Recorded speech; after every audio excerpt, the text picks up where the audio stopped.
আমার পেছনে যেটা দেখতে পাচ্ছেন এটা পৃথিবীর বৃহত্তম এবং কঠিন কারাগার, যার ধারণ ক্ষমতা 40,000। কল্পনাও করতে পারবেন না এখানের বন্দী মানুষরা কতটা বিপজ্জনক। আপনি কতজন মানুষের জীবন নিয়েছেন? কতজন? 5 জন নাকি 10 জন? 50 জনেরও বেশি। MS-30 এবং অন্যান্য গ্যাং, এরা হচ্ছে জানোয়ার, এগুলো মানুষ নয়। সোশিওপ্যাথ, এই ধরনের মানুষ আমাদের এখানে আছে। আমরা সবচেয়ে খারাপ মানুষের মুখোমুখি হব। সিকটের স্বাগতম। এল সালভাদরে নির্মিত পৃথিবীর বৃহত্তম কারাগার, যা নির্মিত হয়েছে পৃথিবীর সবচেয়ে গুরুতর অপরাধীদের বন্দী করতে। যারা এখানে প্রবেশ করে তারা জীবদ্দশায় আর বের হতে পারে না। এখান থেকে বাইরে যাওয়ার কোনো উপায় নেই। তুমি কিভাবে এখান থেকে বের হয়ে আসবে? এই 6 মিলিয়ন মানুষের ছোট দেশে সর্ববৃহৎ কারাগারের প্রয়োজন এই গ্যাংগুলোর জন্য।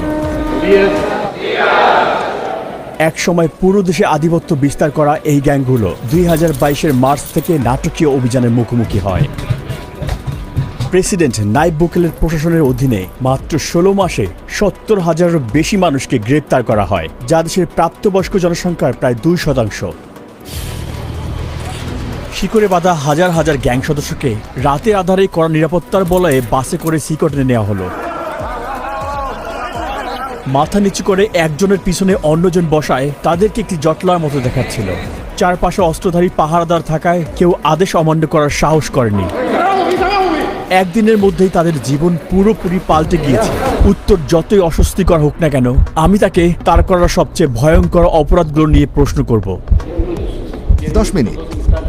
2022 সালে নির্মিত এই বিশাল কারাগারটি 8টি পৃথক মজুল নিয়ে গঠিত, যা 410 একর জমির উপর অবস্থিত। প্রতি জোড়া মজুল 2টি পৃথক 3 মিটার উচ্চ দেয়াল দ্বারা ঘেরা, যার মধ্যে রেজার ওয়ার দেয়া রয়েছে। 9 মিটার উঁচু বিশাল দেয়াল দিয়ে পুরো জায়গাটি ঘেরা, যার উপরে রয়েছে 3 মিটার উঁচু বৈদ্যুতিক তার, যেখানে 15,000 ভোল্ট বিদ্যুৎ বইছে। চারপাশের 19টি ওয়াচ টাওয়ারের মাধ্যমে কোনো কিছু নজর এড়ায় না। এই সম্পূর্ণ ব্যবস্থা শুধু পালানোর রাস্তাকে বন্ধ করে না, বরং পালানোর চিন্তাকেও মুছে দেয়। হ্যালো, আমাদের প্রেসিডেন্সি থেকে অনুমতি আছে। সৈন্যরা আমাদের থামিয়েছে। আশা করি এটাই আমাদের সর্বশেষ চেকপোস্ট। জ্যামারগুলো সিকটের 2 কিলোমিটার এলাকার সমস্ত সিগন্যালগুলো বন্ধ করে দিয়ে সমস্ত যোগাযোগ বিচ্ছিন্ন করেছে। এই এলাকাটি নিরাপত্তা দিতে 600-এরও বেশি সৈনিক এখানে কাজ করছে।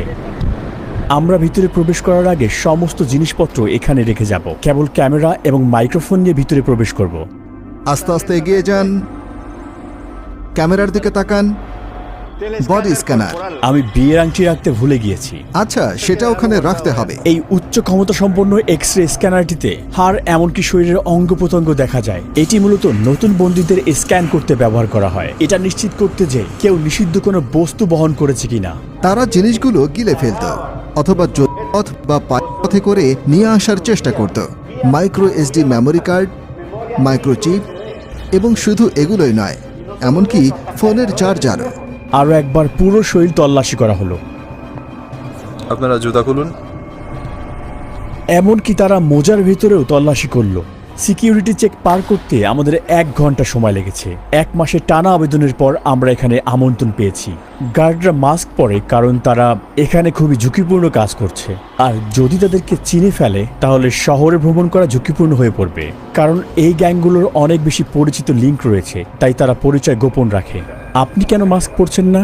আমাকে তাদের সাথে চোখে চোখ রেখে মুখোমুখি কথা বলতে হয়। তারা ইতিমধ্যেই জানে আমি কে। আমরা এখন নিবন্ধন রুমে। এটা শুধু বন্দীদের জন্যই। যখন অপরাধী রাস্তায় ধরা পড়ে তাদের আইডি থাকে না এবং তারা নাম বলে না। এ কারণে তাদের ফিঙ্গারপ্রিন্ট এবং ছবি তুলে সিস্টেমে নিবন্ধন করা হয়। একবার সিকটের স্থায়ী সদস্য হলে বন্দীদের বাকি জীবনের জন্য প্রিয়জনদের সাথে সকল যোগাযোগ বিচ্ছিন্ন হয়ে যায়, কারণ পরিবার পরিদর্শন একেবারে নিষিদ্ধ। এটাও জানা গুরুত্বপূর্ণ যে বড় অভিযান পরিচালনার সময় কিছু নির্দোষ মানুষকেও ভুল করে এখানে বন্দী করা হয়েছে। এখানে নো কন্টাক্ট নীতির কারণে তাদের পরিবার জানেও না তারা কোথায় আছে বা আদৌ বেঁচে আছে কিনা। কারো কারোর জন্য এই ডকুমেন্টারি হতে পারে তাদের হারিয়ে যাওয়া প্রিয়জনকে দেখার প্রথম সুযোগ। বন্দীরা যেখানে প্রবেশ করে সেই মডিউলগুলো প্রবেশের আগে আমরা এখানে অস্ত্রাগারটি পরিদর্শন করি। যে কোনো বিদ্রোহের জন্য এটি খুবই গুরুত্বপূর্ণ, কারণ তারা পৃথিবীর সবচেয়ে বিপজ্জনক মানুষ। আমরা T65 রাইফেলের মতো অস্ত্র ব্যবহার করি, যা M16 রাইফেলের মতো। আমাদের কাছে আরও একটি অস্ত্র আছে, যা হলো 12 গেজ শটগান। একটি সিগ শাওয়ার রাইফেল সংকীর্ণ স্থানে আমাদের চলাফেরা সহজ করে। যখন অপরাধীদের বন্দি করে বাসে নিয়ে যাওয়া হয় তাদের চলাচল সীমিত করতে এবং আক্রমণের ঝুঁকি কমাতে হাত করা এবং শিকল পরানো হয়। কখনো এখানে কি বিদ্রোহ হয়েছে? এখন পর্যন্ত কোনো পালানোর চেষ্টা হয়নি। এখানে আমরা অপরাধী সংগঠনগুলোর সবচেয়ে খারাপ মানুষদের পেয়েছি। বিদ্রোহ সুরক্ষা গিয়ারের মধ্যে রয়েছে head protection, face shield, neck protection, anti trauma vest, leg protector, shin guard এবং সর্বোপরি একটি ঢাল। সাধারণত কারাগারে বন্দীরা যে কোনো ধরনের হাতে তৈরি অস্ত্র তৈরি করে, যেমন সুচ, ছুরি। তারা সম্পূর্ণ সুরক্ষিত। দেখতে পাচ্ছেন কিভাবে তার পা সুরক্ষিত আছে। যেহেতু কারাগারটি অনেক বড় তাই আমাদের বাসে চড়তে হচ্ছে। আমরা এখন মজুল এলাকায় প্রবেশ করছি। দেশকে নিরাপদে রাখতে 1000 কর্মী সিকটের ভিতরে কাজ করছে। এটা যদিও অসম্ভব, কিন্তু চলুন কল্পনা করি যে কোনো বন্দী এখান থেকে বেরিয়ে এলো। এই সমস্ত পাথরগুলো ইচ্ছে করেই এখানে রাখা হয়েছে, কারণ তারা যখন এটার উপর দিয়ে হাঁটবে এটা অ্যালার্ম সিস্টেমের মতো কাজ করবে, যা শব্দ তৈরি করবে এবং চুপচাপ হাঁটতে পারবে না। তারা কি পালানোর চেষ্টা করেছে? না। তারা কি চেষ্টা করতে পারে? কঠিন, কারণ তাদের একটির পর একটি নিরাপত্তা বলয়ের মধ্য দিয়ে যেতে হবে। বাইরের হস্তক্ষেপ রোধ করতে সিকট তার নিজস্ব অবকাঠামো নিয়ে একটি বিচ্ছিন্ন এলাকায় নির্মিত হয়েছে, যার মধ্যে রয়েছে বৈদ্যুতিক এবং পয় নিষ্কাশন ব্যবস্থা। দুর্ঘটনাবশত বিদ্যুৎ এবং পানি সরবরাহ বন্ধ হলে সিস্টার্ন এবং পাওয়ার প্ল্যান্টগুলো 1 সপ্তাহ পর্যন্ত কার্যক্রম চালু রাখতে সক্ষম। আমি খুবই উচ্ছ্বাসিত। আপনারা দেখবেন আমি মুখোমুখি হব বিশ্বের সবচেয়ে বিপজ্জনক অপরাধীর সাথে। এটা খুবই ঝুঁকিপূর্ণ। আমরা একটি মজুলে এখন প্রবেশ করব। আপনারা পাশাপাশি তৃতীয় এবং চতুর্থ মজুল দুটি দেখতে পাচ্ছেন। অপরাধীরা এখানে প্রবেশ করলে এই দরজা দিয়ে আর কখনোই বের হতে পারে না। আর কয়েক পা আগালেই আমরা 2500-রও বেশি অপরাধী দেখতে পাব। এ যেন এক নিয়ন্ত্রিত বিশৃঙ্খলার মধ্যে পা রাখা।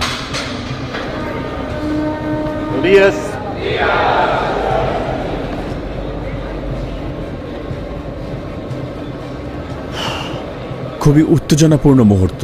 তাদের চোখ আমার দিকে আর আমার পদক্ষেপ অনুসরণ করছে। তাদের সাথে আমার আই কন্ট্যাক্ট হচ্ছে। তারা সংখ্যায় অনেক বেশি। আমি বাকরুদ্ধ। আমি নিজের অজান্তেই অস্বস্তি অনুভব করছি। অপরাধীরা সবাই সাদা শার্ট, শর্টস আর স্লিপার পরেছে, অন্য কোনো জিনিসপত্র নেই। বেশিরভাগই জীবনের প্রথমার্ধে অর্থাৎ 20 বছর বয়সী, কিন্তু প্রত্যেকে গুরুতর অপরাধে দণ্ডিত। এমনকি সবচেয়ে কম অপরাধীরও গড়ে প্রমাণিত 20 থেকে 30টি ঘটনা রয়েছে। কিন্তু এখানের কিছু অপরাধী শত শত নিরপরাধ মানুষের জীবন কেড়ে নিয়েছে। আমি বন্দীদের প্রশ্ন করতে পারি? না না না, যদি আপনার কোনো প্রশ্ন থাকে আমি সেগুলোর উত্তর দিতে পারি। আর তারা যদি আমার সাথে কথা বলতে চায় তাহলে আপনি কি করবেন? আমি তাদের এটি করতে দেব না। তারা জানে যে নির্দেশনা মানতে না পারার জন্য পরবর্তীতে শাস্তি হতে পারে। এদের মধ্যে কোন গ্রুপ নেতার সাক্ষাৎকার নিব এটা জানতে প্রচন্ড আগ্রহী। আমাদের জন্য এই হলুদ লাইন পার হওয়া সম্পূর্ণ নিষিদ্ধ, কারণ তারা পৃথিবীর সবচেয়ে বিপজ্জনক মানুষ। আমাদের মাঝে যদি রেলিং না থাকতো, সবাই জানে এখন কি ঘটতে পারত। মেগা কারাগারের 8টি মডিউলের প্রতিটি 32টি সেল নিয়ে গঠিত। প্রতিটি সেলে প্রায় 80 জন বন্দী থাকে, তবে এই সংখ্যা 150 পর্যন্ত পৌঁছাতে পারে। সম্পূর্ণ ধারণ ক্ষমতা পূর্ণ না হওয়া সত্ত্বেও বর্তমানে প্রতিটি বন্দীর জন্য মাত্র 0.5 বর্গমিটার স্থান বরাদ্দ রয়েছে। এখানে নেই পর্যাপ্ত আলো বাতাসের ব্যবস্থা, নেই আঙিনায় হাঁটার অনুমতি। এখানে থাকা প্রতিটি অপরাধীকে এতটাই দীর্ঘায়িত এবং কঠিন শাস্তি দেওয়া হয়েছে যা আপনি আপনার জীবনেও ভাবতে পারবেন না। এই সমস্ত বন্দীরা কখনোই বের হতে পারবে না। তারা কখনোই সূর্যের আলো দেখতে পাবে না। একমাত্র এখানে আসার বা এখান থেকে বের হওয়ার অনুমতি রয়েছে কেবল এখানকার কর্মীদের এবং আমাদের মতো মিডিয়াদের। কখনোই এই বিল্ডিং থেকে বের হতে পারবে না। আপনি যদি তাদের চেহারার দিকে তাকান, তাদের আত্মায় শূন্যতা দেখবেন। ভবিষ্যৎ নিয়ে তাদের কোনো আশা নেই। তাদের দেখতে মনে হয় রোবোটিক। তাদের জীবন পুরো একঘেয়েমি। এই খোলা জায়গাটি তাদের টয়লেটের জন্য। তাদের মাত্র 2টি টয়লেট রয়েছে 80 জন বন্দীর জন্য।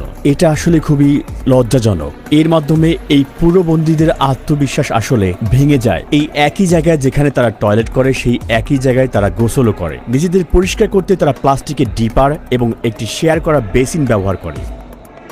এখানে কোনো পানির প্রবাহ নেই। এই বন্দীরা পানি পান করার জন্য একটি নীল ব্যারেলের উপর নির্ভর করে। তারা সবাই এখানে ঘুমায় এই ধাতব ব্যাংকে।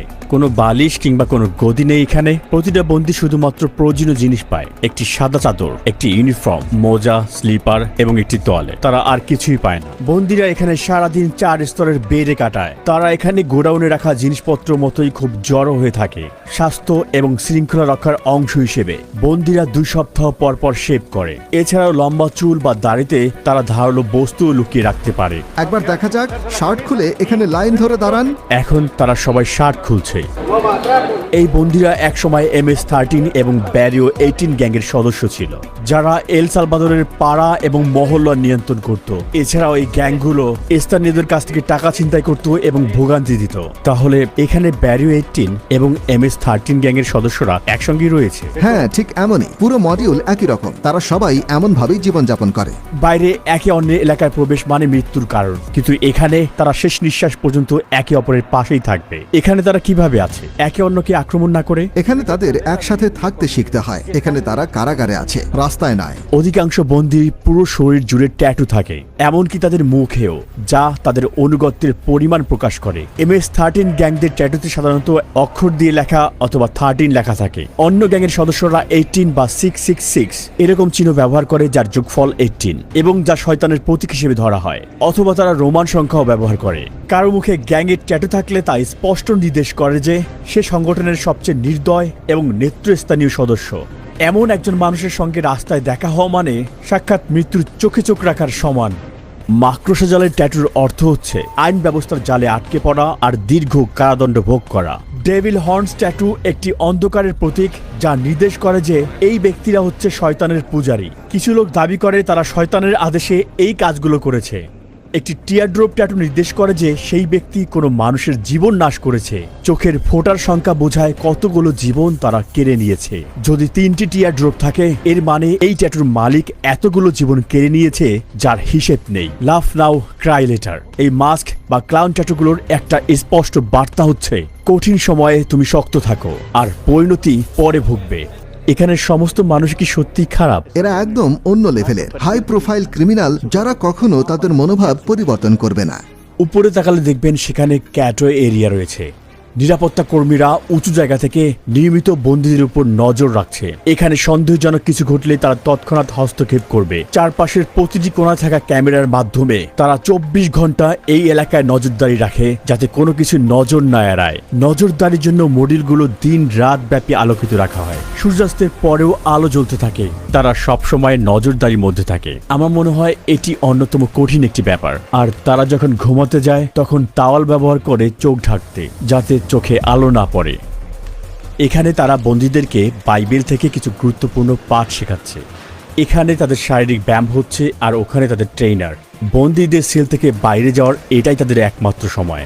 অস্ত্রধারী পাহারাদারদের নজরদারিতে এই কার্যক্রমগুলো প্রতি সপ্তাহে মোট 1 ঘন্টা চলে। এক সময় তারা রাস্তা নিয়ন্ত্রণ করত, কিন্তু এখন তারা ইচ্ছে মতো 1 পাও চলতে পারে না। এটা একটা রোটেটিং শিডিউল, জায়গা কম, তাই সবাই একসাথে একই দিনে বাইরে যেতে পারে না। বন্দীরা যখন এইসব অ্যাক্টিভিটিতে সেলের বাইরে থাকে, তখন কি কোনো বিশৃঙ্খল ঘটনা ঘটেছে? এমন কিছুই হয়নি। যখন আমরা সেলের ভিতরে ক্যামেরা ফোকাস করি, প্রায় দেখি একজন বন্দী আস্তে আস্তে কথা বলছে। সেলের ভিতর থেকেও গ্যাং সদস্যরা বাইরে তথ্য পাঠানোর চেষ্টা করে, আর তাই আমরা তার মুখের ভঙ্গি সেন্সর করে বার্তা ব্লক করে দিয়েছি। কড়া ব্যবস্থা নেওয়ার পরও গ্যাংগুলো এখনো বাইরে শক্তিশালী। গুজব আছে তারা নিরীহ মানুষের উপর প্রতিশোধ নেওয়ার পরিকল্পনা করছে, কিন্তু তার পাল্টা হিসেবে কর্তৃপক্ষ তাদের বন্দী সদস্যের উপর আরো কঠিন পদক্ষেপ নেওয়ার হুমকি দিয়েছে। যদি ওরা এমন কিছু করে তাহলে কারাগারে একবেলা খাবারও পাবে না। সৃষ্টিকর্তার কসম, তাদের খাওয়ানোর জন্য একটি চালের দানাও থাকবে না। আর দেখি কিভাবে তারা কতদিন টেকে। এখানে তাদের 3 বেলা খাবার দেওয়া হয়, ব্রেকফাস্ট, লাঞ্চ আর ডিনার। ব্রেকফাস্টে সাধারণত মটরশুঁটি আর ভাত থাকে, আর ডিনারও প্রায় একই রকম। দুপুরে সাদা ভাত আর পাস্তা দেওয়া হয়। একমাত্র যা পরিবর্তন হয় সেটা হলো পানীয়। চিকেন বা মাংসের মতো কোনো পুষ্টিকর খাবার তালিকায় নেই। এটা দুপুরের খাবার। আজ ভাত, পাস্তা আর 2টা টর্টিলা দেওয়া হয়েছে। খাবারের মেনু কি পরিবর্তন করা হয়? না, প্রতিদিন একই। হ্যাঁ, সবসময় একই থাকে। ফ্রেশমেন্ট। এটা মিষ্টি পানীয়। আমি নিজেই এটা খেয়ে একটু স্বাদ নিয়ে দেখব। বন্দীদেরকে হাত দিয়ে এগুলো খেতে হয় এবং প্লেটগুলোকে ভালোভাবে পরিষ্কার করতে হয়। পর্যাপ্ত প্রোটিনের অভাবে অনেক অপরাধীরাই এখানে পুষ্টিহীনতায় ভুগছে। বন্দির সাথে সাক্ষাৎকার নেওয়ার আগে আমি আপনাদেরকে একটি জায়গা দেখাতে চাই, যা অন্যতম কঠিন একটি জায়গা। আমরা এখন আছি আইসোলেশন সেলের এলাকায়। যখন বন্দীরা আইন ভাঙে তাদেরকে এই আইসোলেশন সেলে পাঠানো হয়। pueden ser enviados a estas celdas de separación ahora. আইন অনুযায়ী আমি তাদের 15 দিনের জন্য সেলে বন্ধ রাখতে পারি। সেলের দরজা সিল করা থাকে। এই গ্রিডের মাধ্যমে আমি তাদের দেখতে পারি এবং জানতেও পারি ভেতরে কে আছে। এখানে খাবার দেওয়া হয়, আর দরজা খুলে কোনো কার্যক্রমে নেওয়ার আগে এই জায়গাটাতেই তাদেরকে আমরা হাতকড়া পরাই। আইসোলেশন সেলে স্বাগতম। যদি কোনো বন্দী অশোভন আচরণ করে তাহলে তাকে এখানে পাঠানো হয়। সে কখনোই জানবে না সময় সম্পর্কে বা কতদিন তাকে এখানে থাকতে হবে। কয়েকদিন বা কয়েক সপ্তাহ পর্যন্ত সে এই কংক্রিটের বিছানায় ঘুমাবে, আর সেই অপরাধী বিচ্ছিন্ন হয়ে পড়বে পুরো পৃথিবী থেকে। এটার ভিতরে তাদের পানি সরবরাহ করা হয়। এখানে একটি পানির বেসিন রয়েছে। তারা এখান থেকে পানি নেয় আর তারা ঠিক এখানে প্রস্রাব করে।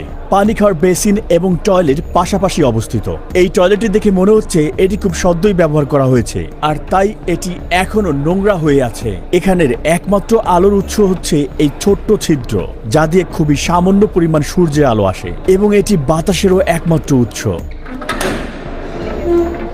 আপনার মতে এই আইসোলেশন রুমের সবচেয়ে কঠিন বিষয় কোনটি? ভিতরে আপনি নিজের হাতও দেখতে পারবেন না, তাই যখন কাউকে আইসোলেট করা হয় তার জন্য কিছু একটা থাকা প্রয়োজন, একটা বই অথবা কিছু একটা, যাতে তার মন শান্ত থাকে। কিন্তু এখানে তাদের সেরকম কিছুই নেই। যতই কঠিন অপরাধী হোক না কেন, এই ধরনের আইসোলেশন তাদের মানসিকভাবে ভেঙে ফেলে। এটা এখানকার অপরাধীদের জন্য জরুরি, যারা একসময় সৃষ্টিকর্তার মতো নির্ধারণ করত কে বাঁচবে আর কে মরবে। তারা ক্ষমা চাইতে পারে, আর সৃষ্টিকর্তা তাদের ক্ষমা করুক। কিন্তু এখানে ভিকটিমদের প্রতি ন্যায় বিচার নিশ্চিত করা আবশ্যক, আর এটা তাদের সর্বনিম্ন প্রাপ্য। এখন আমরা সাইকো নামের একজন কয়েদির সাক্ষাৎ নিব। তার অপরাধের ইতিহাস 34 বছরেরও বেশি, আর গত 25 বছর ধরে সে একটা বড় সংগঠনের নেতৃত্ব পর্যায়ের সদস্য। 10 মিনিট। এমনকি এই বন্দির চারপাশে নিরাপত্তা দিতে 10 জন গার্ডও পর্যাপ্ত নয়। মাস্ক খুলুন। আপনার নাম কি? আমার নাম মার্ভিন এর্নেস্টো। আপনার বয়স কত? 41 বছর। 41-এর মতো দেখাচ্ছে না, মনে হচ্ছে 35 বছর বয়স। এটা শুনে ভালো লাগলো, কারণ আমি মনে করি আমার বয়স বেড়ে গেছে। আপনার ট্যাটু দেখতে পারি? MS-13। আপনি কত সালে ওই সংগঠনে যোগ দিলেন? 2004 সালে, কিন্তু আমার অপরাধের রেকর্ড 11 বছর বয়স থেকেই শুরু। আপনি কিভাবে প্রথম জড়িয়ে পড়লেন? যখন কোনো ছেলের শুধুমাত্র তার মা থাকে আর সেই মা কাজেই ব্যস্ত থাকে, তখন সেই ছেলে রাস্তায় বেরিয়ে আসে সাহায্যের জন্য কিছু খোঁজে। আমি ভাবলাম আমার মা গরিব, আমার জুতোর দরকার, কাপড় চাই, আর শুরু করলাম চুরি। তারপর বাবার মতো কাউকে খুঁজে ফিরি, কারণ আমি বাবাহীন ছিলাম, তাই গ্যাংয়ের দিকে আকৃষ্ট হলাম। একসময় একটা খুন করলাম, আর তারপর এল সালভাদর চলে এলাম জীবন পাল্টানোর জন্য। কিন্তু এখানে আরো গ্যাং ছিল, আবার একই কাজ করতে শুরু করলাম। তারপর শেষমেশ জেলে ঢুকলাম। আমি সবসময় সেই ধরনের মানুষ ছিলাম যারা কোনো কিছু মনস্থির করলে সেটাই অর্জন করতে চায়, আর আমি এখানে এসে সবকিছুই অর্জন করেছি। কিন্তু এখন আমি এখানে আছি। এভাবেই শয়তান মানুষকে পরিশোধ করে। আচ্ছা, এটা কি সত্যি এই অপরাধ সংগঠনে যোগ দিতে হলে কাউকে হত্যা করতে হয়? হ্যাঁ। আপনি কাকে হত্যা করেছেন? সেটা কি আপনার আত্মীয়? আমি সত্যিই মনে করতে পারি না কতজনকে হত্যা করেছি, কিন্তু হ্যাঁ, কারণ গ্যাংয়ের জন্য এলাকা থাকা প্রয়োজন। আমি আমার মা, বাবা, ছেলে সবকিছুই হারিয়েছি এই গ্যাংয়ের কারণে। আমি যদি USA তে থাকতাম তাহলে পরিবার নিয়ে সুন্দর জীবন কাটাতে পারতাম, কিন্তু আমরা ভুল সিদ্ধান্ত নিয়েছিলাম, যার ফল ভোগ করছি। এই জন্য আমি যুবকদের বলি, স্কুলে যাও, তোমার মা বাবার কথা শোনো, সেই মতো চলো। আমরা যেভাবে এখানে বেঁচে আছি সেরকম জীবন বানিও না। এর থেকে বের হওয়ার কোনো পথ নেই। আপনি কতজনের জীবন নিয়েছেন? 5 জন, 10 জন, কতজন? না, জেলের পরে আমি যা করেছি সে সম্পর্কে যদি আপনি কথা বলেন তাহলে হয়তো 50 জনের কিছু বেশি হবে। কখনো কখনো এটা করতে হতো। আপনি কিভাবে এত ঠান্ডা মস্তিষ্কের এবং নির্মম হয়ে উঠলেন? আমি আসলে এই প্রশ্নের উত্তর জানি না। পরিবারের সদস্যদের সাথে সারা জীবন দেখা না হওয়ার বিষয়টি আপনি কিভাবে অনুভব করেন? আমার খারাপ লাগে, কারণ আমি শেষবার আমার ছেলেকে দেখেছিলাম যখন সে 5 বছর ছিল, আর এখন সে 21। আমি তাকে দেখতে চাই। আমি তাকে বলতে চাই, এই তোমার বাবা যা করেছে সেটা তুমি করো না। একটা ভালো জীবন খোঁজো। আপনার কারণে যারা ভিকটিম হয়েছে তারা কখনো প্রিয়জনকে দেখতে পারবে না, আর আপনিও কখনো আপনার পরিবারকে দেখতে পারবেন না। কাউকে মিস করার অনুভূতি আপনি কিভাবে মানিয়ে চলেন? আমি খারাপ অনুভব করি কখনো কখনো, যেমন আপনাকে বললাম আমি বিছানায় শুয়ে অনেক কিছু চিন্তা করি, কখনো কখনো কাঁদতে থাকি আর বলি আপনার জীবিত থাকার প্রেরণার উৎস কি? একদিন আমার জীবন পাল্টানো এবং ঈশ্বরকে খুঁজে বের করা। আমি ঈশ্বরকে বলেছিলাম আমাকে মাফ করো, আমাকে মাফ করো আমি যা করেছি তার জন্য। আচ্ছা, অবশেষে আমরা সূর্যে আলো দেখলাম। সেকট এমন একটি জায়গা যেখানে আপনি আসতে চাইবেন না, এমনকি দর্শক হিসেবেও। কিন্তু যারা সালভাদোরিয়ানদের ভিকটিম বানিয়েছে, এটাই তাদের চিরকালের বাসস্থান। এরা নিরাপরাধ মানুষদের জীবন কেড়ে নিয়েছে, তাই তারা এখন প্রতিদান দিচ্ছে। সালভাদোর সরকারের স্পষ্ট বার্তা, এখানে অপরাধ সহ্য করা হবে না এবং এর শাস্তি হবে কঠিন। চরম বিশৃঙ্খলার কারণে একসময় সালভাদোর সবচেয়ে বেশি মৃত্যু হারের দেশ ছিল, আর ওই সময়ের প্রতি 1 লক্ষ মানুষের মধ্যে 104 জন প্রতি বছর তাদের জীবন হারাতেন। পূর্ববর্তী প্রশাসন এই গ্যাংগুলোর সাথে শান্তি চুক্তি করতে রাজি হয়েছিল, কিন্তু তা শৃঙ্খলা আনতে পারেনি। যদিও বর্তমান সরকারের পদ্ধতিগুলো বিতর্কিত, তবুও 2023 সালের মধ্যে এই সংখ্যা নাটকীয়ভাবে কমে দাঁড়িয়েছে প্রতি 1,02.4, যা এল সালভাদরকে প্রথমবারের মতো সবচেয়ে সুরক্ষিত দেশগুলোতে জায়গা করে দিয়েছে। শান্তি ফিরে এসেছে এবং এই ফলাফল অস্বীকার করার কোনো সুযোগ নেই। কিন্তু যাদের অন্যায়ভাবে কারাগারে বন্দী করা হয়েছিল তাদের কি হবে? বিশৃঙ্খলা নিয়ন্ত্রণ করতে এটাই কি সঠিক ন্যায় বিচার? আর এটা কি স্থায়ী সমাধান নাকি অস্থায়ী সমাধান? এখন পর্যন্ত এই উত্তর স্পষ্ট নয় এবং সমস্ত পৃথিবী তাকিয়ে আছে। ডকুমেন্টারি দেখার জন্য ধন্যবাদ। সাবস্ক্রাইব করতে ভুলবেন না। দেখা হবে নতুন ভিডিওতে। সাথেই ছিলাম রুহি।